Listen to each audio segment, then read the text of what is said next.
कहानी की शुरुआत प्रोफेसर बॉम्ब से होती है, जो जंगल में न दिखने वाले सूक्ष्म लोगों पर रिसर्च कर रहे हैं। तभी उन्हें आसमान से एक छोटी चिड़िया गिरती हुई दिखती है। जब वह उसे हाथ में पकड़ते हैं तो चिड़िया पर लगे छोटे लगाम और कलाकारी को देखकर दंग रह जाते हैं।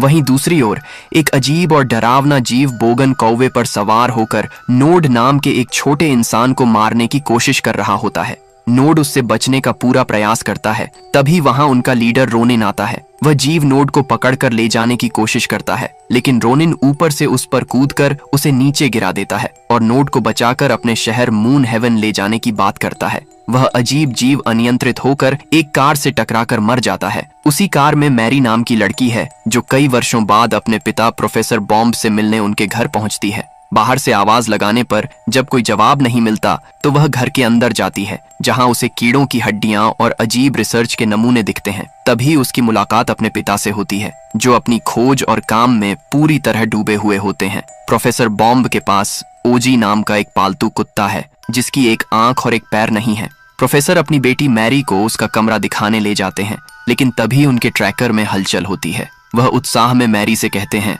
आज का दिन मेरे लिए बहुत खास है, और तुरंत वहां से निकल जाते हैं। वह जंगल में जगह जगह लगाए गए कैमरों की फुटेज के जरिए उन छोटे जीवों को खोजने में जुट जाते हैं। वहीं जंगल के भीतर रोनिन अपने सैनिकों के साथ मून हेवन शहर में रानी तारा के पास पहुंचता है। वह रानी को सचेत करता है कि दुश्मन बोगन्स सीमा के भीतर घुस आए हैं और उन्हें आज के महत्वपूर्ण दिन पर रोकना ही होगा। दरअसल आज रानी के लिए एक नई कली चुनने का दिन है, जो आगे चलकर उनकी उत्तराधिकारी बनेगी। रानी के पास प्रकृति को नियंत्रित करने की जादुई शक्ति है, जिससे वह पूरे जंगल को जीवित और हरा भरा रखती है। दूसरी ओर बोगन्स के राजा मंड्रेक का बेटा डैगन अपने पिता के पास लौटता है और जानकारी देता है कि उसने उस गुप्त स्थान का पता लगा लिया है, जहां आज कली चुनने का उत्सव होने वाला है। मंड्रेक को जंगल की हरियाली से नफरत है और वह उसे एक कब्रिस्तान की तरह सड़ा हुआ बनाना चाहता है, ताकि वह वहां राज कर सके। वह अपनी विनाशकारी शक्तियों से पेड़ों को सुखा देता है और अपनी योजना बताता है कि अगर रानी बिना वारिस कली चुने मर गई तो जंगल का संतुलन बिगड़ जाएगा और बोगन्स का अंधेरा पूरे साम्राज्य पर छा जाएगा। लीफमैन के ठिकाने पर नोड पहुंचता है, जहां रोनिन उसे वापस टीम में शामिल होने और अपनी जिम्मेदारी समझने को कहता है। लेकिन नोड विद्रोही स्वभाव दिखाते हुए कहता है कि वह अब बड़ा हो चुका है, उसे किसी की बंदिशों में नहीं रहना। यह कहकर वह वहां से चला जाता है। इसके बाद रोनिन अपनी सेना को पक्षियों पर सवार होकर उड़ान भरने का आदेश देता है, ताकि वे रानी की सुरक्षा कर सकें, जो अपने रथ में सवार होकर कली चुनने के उत्सव की ओर बढ़ रही है। दूसरी तरफ मैरी अपने पिता प्रोफेसर बॉम्ब को ढूंढते हुए घर से बाहर आती है और उन्हें एक पेड़ पर कैमरा लगाते हुए पाती है। प्रोफेसर उसे बताते हैं कि उन्होंने पूरे जंगल में कैमरों का जाल बिछा रखा है, जिस पर मैरी तंज कसते हुए कहती है कि वह अभी भी उसी गलतफहमी में जी रहे हैं कि जंगल में छोटे लोगों का कोई आधुनिक समाज रहता है। प्रोफेसर दृढ़ता से जवाब देते हैं कि वे लोग सच में मौजूद हैं और पर्यावरण की रक्षा करते हैं। वे मैरी को समझाते हैं कि कैसे पक्षी अपनी आवाजों से संवाद करते हैं और उसे अपना बनाया हुआ विशेष यंत्र दिखाते हैं। जब मैरी पूछती है कि वे लोग हमें दिखाई क्यों नहीं देते, तो प्रोफेसर समझाते हैं कि वे बहुत फुर्तीले होते हैं। प्रोफेसर मैरी को अपने साथ काम करने का प्रस्ताव देते हैं, लेकिन मैरी परेशान होकर उन्हें यह सब पागलपन बंद करने को कहती है। तभी प्रोफेसर का ट्रैकर फिर बजने लगता है और वह बस एक आखिरी सबूत चाहिए कहकर पागलों की तरह फिर से जंगल की ओर भाग जाते हैं। ये सब देखकर मैरी काफी निराश हो जाती है। उसे लगता है कि उसके पिता के पास उसके लिए समय नहीं है, इसलिए वह घर छोड़कर वापस जाने का फैसला करती है और उनके लिए एक विदाई पत्र छोड़ देती है। तभी उसका कुत्ता ओजी अचानक किसी चीज के पीछे जंगल की तरफ भागने लगता है और मैरी उसे वापस लाने के लिए उसके पीछे दौड़ती है। दूसरी तरफ रानी तारा नदी के किनारे पहुंचती है, जहां उनके स्वागत के लिए फूलों की कलियां बिछी हुई हैं। वहां एक नन्ही कली उन्हें देखकर कहती है, मैं बड़ी होकर आपके जैसी रानी बनूंगी। रानी अपनी उत्तराधिकारी चुनने के लिए सबसे योग्य कली की तलाश शुरू करती है। वहीं मब और ग्रब नाम के दो घोंघे रानी का इंतजार कर रहे होते हैं। जब रानी उनसे कली दिखाने को कहती हैं, तो वे अपनी पसंद की कलियां पेश करते हैं, लेकिन रानी को एक छोटी और चमकती हुई कली पसंद आती है और वह उसे अपनी शक्ति देने के लिए चुन लेती है। तभी सुरक्षा में तैनात रोनिन को एहसास होता है कि पेड़ों के पत्ते अचानक सड़ रहे हैं। वह तुरंत एक तीर चलाता है, जिससे पता चलता है कि बोगन्स सेना पेड़ों की छाल का भेष बदलकर छिपी हुई थी। देखते ही देखते बोगन्स की पूरी सेना हमला कर देती है। रोनिन और लीफमैन उनका मुकाबला करते हैं, लेकिन बोगन्स का असली निशाना रानी तारा होती है। रानी अपने रथ को तेजी से भगाती है, पर दुश्मन उन पर कूदने लगते हैं। इसी अफरा तफरी में एक बोगन योद्धा रोनिन पर हमला कर उसे उलझा देता है ताकि बाकी लोग रानी तक पहुंच सकें। बोगन्स रानी तारा को चारों ओर से घेर लेते हैं, लेकिन रानी अपनी प्राकृतिक शक्तियों का उपयोग कर रास्तों को झाड़ियों से बंद करते हुए बहादुरी से भागती हैं। लीफमैन सैनिक अपनी जान की बाजी लगाकर दुश्मनों को रोकते हैं। इसी दौरान मैरी अपने कुत्ते ओजी को ढूंढते हुए जंगल के उसी हिस्से में पहुंच जाती है। वहां बोगन्स का राजा मंड्रेक अपने बेटे डैगन के साथ हमला करता है। मंड्रेक डैगन को कली पर कब्जा करने का आदेश देता है। रानी अपनी शक्तियों से बोगन्स का मुकाबला करती हैं। तभी रोनिन वहां पहुंचकर रानी को सुरक्षित निकालने की कोशिश करता है, लेकिन मंड्रेक और डैगन उन पर टूट पड़ते हैं। भीषण लड़ाई में रोनिन डैगन को मार गिराता है, पर इसी अफरा तफरी में मंड्रेक का एक घातक तीर रानी को लग जाता है। घायल रानी ऊंचाई से नीचे गिरने लगती है, जिसे देख पास ही खड़ी मैरी दंग रह जाती है। मरते समय रानी अपनी जादुई शक्ति उस कली में समाहित कर उसे मैरी को सौंप देती है। जैसे ही मैरी उस कली को छूती है, जादू के प्रभाव से वह खुद छोटी होकर उनकी दुनिया का हिस्सा बन जाती है। मैरी घबराकर रानी के पास जाती है और कहती है कि उन्हें डॉक्टर की जरूरत है, लेकिन रानी अंतिम सांस लेते हुए उसे निर्देश देती है कि इस कली को निम्गालू तक पहुंचाओ। तभी रोनिन और अन्य सिपाही वहां पहुंचते हैं और रानी रोनिन की बाहों में दम तोड़ देती है। उनके प्राण निकलते ही आसपास की हरियाली काली पड़ने लगती है, जो पूरे जंगल पर आने वाले संकट का संकेत है। रानी तारा के निधन के बाद रोनिन सदमे में है। वह मैरी से पूछता है, क्या रानी ने तुमसे कुछ कहा?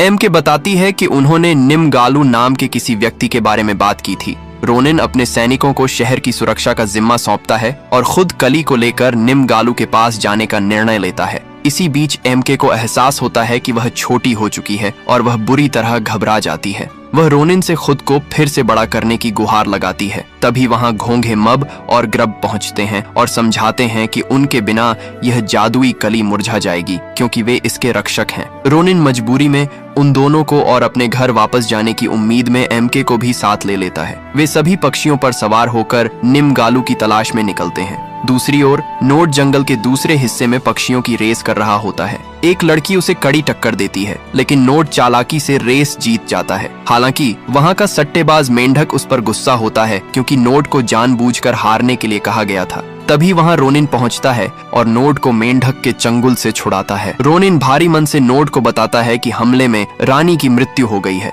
यह सुनकर नोड स्तब्ध रह जाता है और पूछता है कि अब जंगल को कौन बचाएगा। रोनिन उसे समझाता है कि अगर कल सूर्योदय तक कली को निम्गालू के पास नहीं पहुंचाया गया तो पूरा जंगल खत्म हो जाएगा। वह नोड को अपने साथ चलने का आदेश देता है। ये सारी गुप्त बातें वहां मौजूद मेंढक सुन लेता है और तभी एमके भी वहां उनके सामने आती है। प्रोफेसर बॉम्ब जब अपने घर लौटते हैं तो वे मैरी को यह बताने के लिए उत्साहित होते हैं कि आज जंगल में कितनी बड़ी हलचल हुई है, लेकिन तभी उनकी नजर मैरी के छोड़े हुए पत्र पर पड़ती है। उन्हें लगता है कि मैरी उन्हें छोड़कर हमेशा के लिए चली गई है और वे बेहद दुखी हो जाते हैं। दूसरी ओर नन्ही हो चुकी मैरी अब नोड के साथ पक्षी पर सवार होकर यात्रा कर रही है, जबकि रोनिन घोंघो मब और ग्रब के साथ आगे बढ़ रहा है। रास्ते में वे देखते हैं कि रानी तारा की मृत्यु के कारण जंगल की हरियाली तेजी से सड़ रही है और उसे बचाने का एकमात्र रास्ता वह जादुई कली ही है। तभी अचानक उन पर बोगन्स के पालतू चमगादड़ों का झुंड हमला कर देता है। उनसे बचने की कोशिश में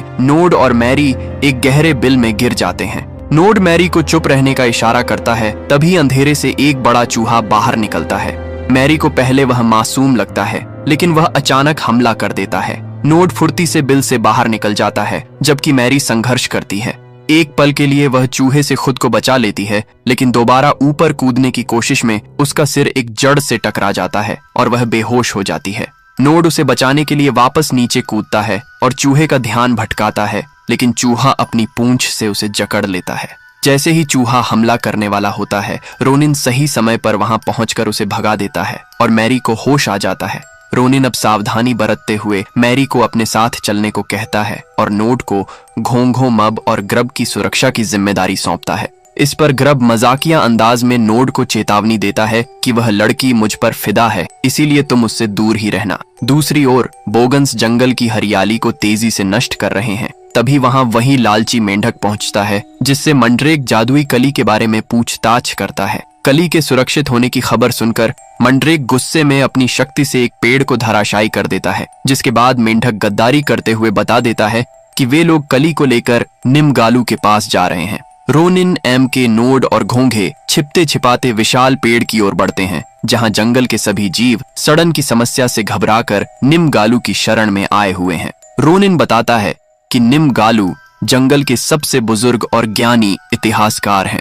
जब निमगालू बाहर आते हैं तो वे देखते हैं कि रानी तारा अब नहीं रही और पूरा जंगल खतरे में है। वह परेशान होते हैं कि लोगों को क्या जवाब दें। तभी रोनिन उनके पास पहुंचता है। निमगालू कली को सुरक्षित छिपाने की बात करते हैं, लेकिन एम के उन्हें बताती है कि रानी ने खुद उसे यह कली निमगालू तक पहुंचाने का आदेश दिया था। निमगालू शुरू में असमंजस में होते हैं कि इस कली का क्या करना है, इसलिए वे उन सभी को अपने जादुई पुस्तकालय के भीतर ले जाते हैं, जहां जंगल के भूत, भविष्य और वर्तमान की हर घटना का लिखित विवरण मौजूद है। निमगालू अपनी प्राचीन किताबों और चिट्ठों में कली के बारे में जानकारी ढूंढते हैं, जिससे पता चलता है कि यदि रानी ने इसे चुन लिया है तो आज रात पूर्ण चंद्रमा की रोशनी में इसका खिलना तय है।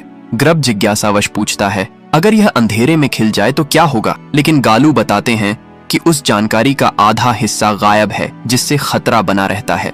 इसी बीच मैरी अपने घर लौटने का रास्ता पूछती है तो निमगालू उसे एक विशेष जादुई चित्र दिखाते हैं, जिससे रानी तारा का एक संदेश प्रकट होता है। रानी का साया मैरी से कहता है कि कली को उसकी जरूरत है और यहाँ उसके होने का एक बड़ा मकसद है।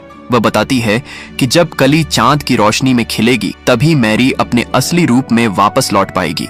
ये सुनकर मैरी खुश हो जाती है कि वह वापस घर जा सकेगी। रोनिन नोड को कली की सुरक्षा का जिम्मा सौंपकर वहां से कुछ देर के लिए चला जाता है। निमगालू सभी को बताते हैं कि भले ही रानी तारा अब नहीं रही, लेकिन आज रात नई रानी के चुनाव का जश्न मनाने का समय है, क्योंकि कली से नया जीवन मिलेगा।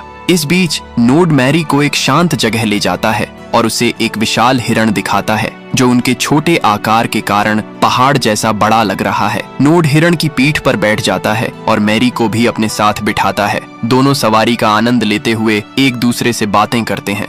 वहीं दूसरी ओर रोनिन जुगनू के जरिए महल और लीफमैन सेना को गुप्त संदेश भेजता है कि कली सुरक्षित है और वे उसे लेकर महल मूनहेवन की ओर आ रहे हैं। जुगनू पूरे जंगल में लीफमैन तक ये संदेश पहुंचा देते हैं कि कली सुरक्षित है। इस बीच नोड और मैरी हिरण की सवारी का आनंद ले रहे होते हैं, जबकि घोंघे मब और ग्रब कली की नमी बनाए रखने के लिए उसकी देखभाल कर रहे होते हैं। तभी अचानक बोगन्स का राजा मंड्रेक अपने खूंखार अजीब जीव पर सवार होकर वहां धावा बोल देता है। मंड्रेक की दहशत से सब तितर बितर हो जाते हैं और वह मौके का फायदा उठाकर मब, ग्रब और जादुई कली को अगवा कर अपने साथ ले जाता है।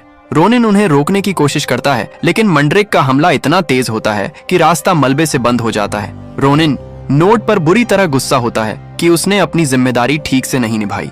कली को छुड़ाने के लिए वे बोगन्स के अंधेरे इलाके रॉटनवुड जाने का फैसला करते हैं, लेकिन वहां बिना पकड़े जाने के लिए उन्हें बोगन्स जैसा भेष चाहिए होता है। मैरी को याद आता है कि उसके पिता ने रिसर्च के लिए एक बोगन का कवच रखा है और वह उन्हें अपने घर ले जाती है। प्रोफेसर बॉम्ब के घर पहुंचकर वे उनके डेस्क पर पहुंचते हैं। जब मैरी नीचे कूदती है तो वह सीधे अपने पिता के पास पहुंच जाती है। वहां नोड प्रोफेसर को देखकर टिप्पणी करता है कि यह इंसान अब भी यहाँ है। हमने इसके लगाए कैमरों को हमेशा जाम किया और इसे अपने शहर से दूर रखा ताकि यह हमें कभी ढूंढ न पाए।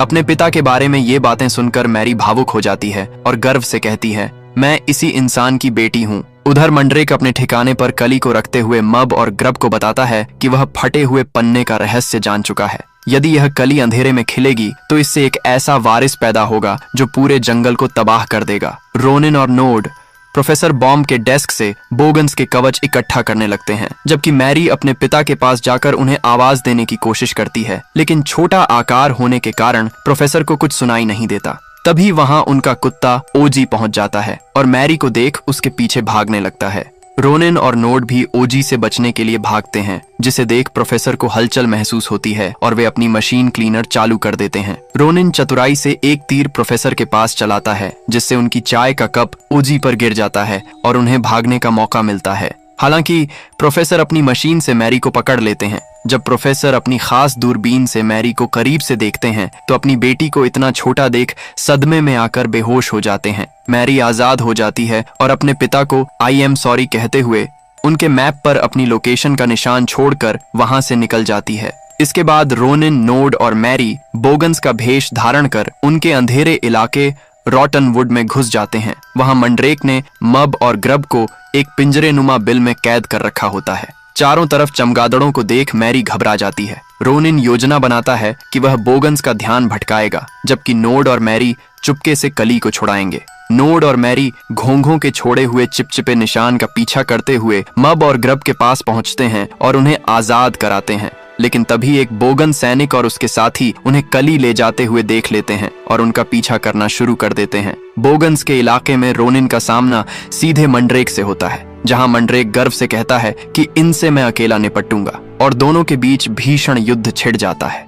दूसरी ओर नोड और मैरी कली को लेकर भागने की कोशिश करते हैं, लेकिन बोगन सैनिक उन्हें घेर लेते हैं। नोड बहादुरी से लड़ते हुए बोगन्स को नीचे गिरा देता है, जिसे देख मंड्रेक क्रोधित होकर अपने सभी सैनिकों को एक साथ हमला करने का आदेश देता है। रोनिन अकेले ही बोगन्स की सेना को रोक लेता है और नोड मैरी को कली लेकर तुरंत वहां से निकलने को कहता है। नोड मैरी और घोंघे पक्षियों पर सवार होकर सुरक्षित मून हेवन पहुंच जाते हैं, जहां लीफमैन की पूरी सेना तैयार खड़ी है।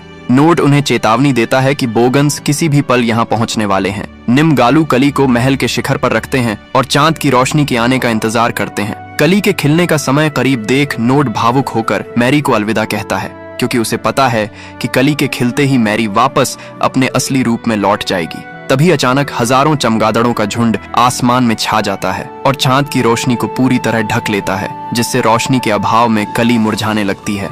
यह देख नोड और सभी लीफमैन सैनिक अपनी जान की बाजी लगाकर चमगादड़ों के घेरे को तोड़ने और बोगन्स को रोकने के लिए हवा में भीषण युद्ध शुरू कर देते हैं। मैरी भी युद्ध में शामिल होने की सोचती है, लेकिन निमगालू उसे चेतावनी देते हैं कि अगर तुम्हें घर लौटना है तो कली के खिलते समय तुम्हें उसके पास रहना होगा। तभी मैरी को एहसास होता है कि इस संकट में उसे अपने पिता प्रोफेसर बॉम्ब की मदद चाहिए। वह पक्षी पर सवार होकर अपने पिता के घर की ओर उड़ती है। दूसरी तरफ चांद की रोशनी रुकने के कारण कली अंधेरे में खिलने लगती है, जो विनाश का संकेत है। मैरी अपने पिता के कैमरों के सामने जाकर चिल्लाती है, लेकिन प्रोफेसर सदमे में होने के कारण इसे अपना भ्रम समझकर कैमरे बंद करने लगते हैं। मैरी हार नहीं मानती और अलग अलग कैमरों के सामने जाकर उन्हें संकेत देती है। तभी एक बोगन सैनिक मैरी पर हमला करता है। इसी बीच प्रोफेसर की नजर उस मैप पर पड़ती है जहां मैरी ने निशान छोड़ा था और उन्हें सब समझ आ जाता है। वह सीधे उस लोकेशन की ओर आते हैं और ओजी मैरी पर हमला कर रहे बोगन्स को खा जाता है। प्रोफेसर मैरी को अपने हाथ में उठाते हैं और अपने विशेष यंत्र की मदद से उसकी आवाज सुनते हैं। मैरी अपने व्यवहार के लिए उनसे माफी मांगती है और प्रोफेसर कहते हैं, मुझे तुम्हारा मैसेज मिल गया था। मैरी उन्हें अपने पीछे आने को कहती है ताकि वे चांद की रोशनी का रास्ता साफ कर सकें। मंड्रेक महल के भीतर कली के पास पहुंच जाता है, जहां निमगालू और मब उसे रोकने का असफल प्रयास करते हैं। महल के भीतर रोनिन पहुंचकर मंड्रेक से मुकाबला करता है, जबकि बाहर मैरी अपने पिता प्रोफेसर बॉम्ब की मदद से एक विशेष ध्वनि यंत्र का उपयोग करती है। वह चमगादड़ों की आवाज को रिकॉर्ड कर उसे विपरीत दिशा में बजाती है, जिससे भ्रमित होकर चमगादड़ चांद के सामने से हटने लगते हैं और प्रोफेसर के पीछे जाने लगते हैं। महल में जब मंड्रेक रोनिन पर भारी पड़ने लगता है, तभी नोड वहां पहुंचकर उसकी मदद करता है। जैसे ही आसमान साफ होता है, चांद की पूरी रोशनी जादुई कली पर पड़ती है। रोनिन और नोड मिलकर पूरी ताकत से मंड्रेक को पीछे धकेल देते हैं, जिससे वह एक पेड़ की खोह के भीतर अपने ही मलबे में दब जाता है और बोगन्स का विनाश होता है। कली के खिलते ही पूरे जंगल में फिर से हरियाली छा जाती है और कली से निकली जादुई शक्ति उस छोटी बच्ची फूल की कली में समाहित हो जाती है, जिससे वह नई रानी बन जाती है। सभी लीफमैन नई रानी के सम्मान में झुकते हैं। नोड को लगता है कि मैरी वापस अपनी दुनिया में चली गई है, तभी मैरी वहां पहुंचती है। हालांकि कली के खिलने का समय समाप्त होने वाला होता है, लेकिन नई रानी अपनी विशेष शक्तियों का उपयोग कर मैरी को उसके असली मानवीय रूप में वापस भेज देती है। प्रोफेसर बॉम्ब अपनी बेटी को सही सलामत पाकर और यह जानकर बेहद खुश होते हैं कि उनका शोध पूरी तरह सच था। अंत में मैरी अपने पिता के साथ ही जंगल में रहने लगती है और उनके शोध में हाथ बंटाती है। वह प्रोफेसर के खास कैमरों और यंत्रों के जरिए नोड और मब से बात करती है, जिससे साफ होता है कि दोनों दुनिया के बीच अब एक गहरा और प्यारा रिश्ता बन चुका है। तो तुम मेरी वीडियो अमर कर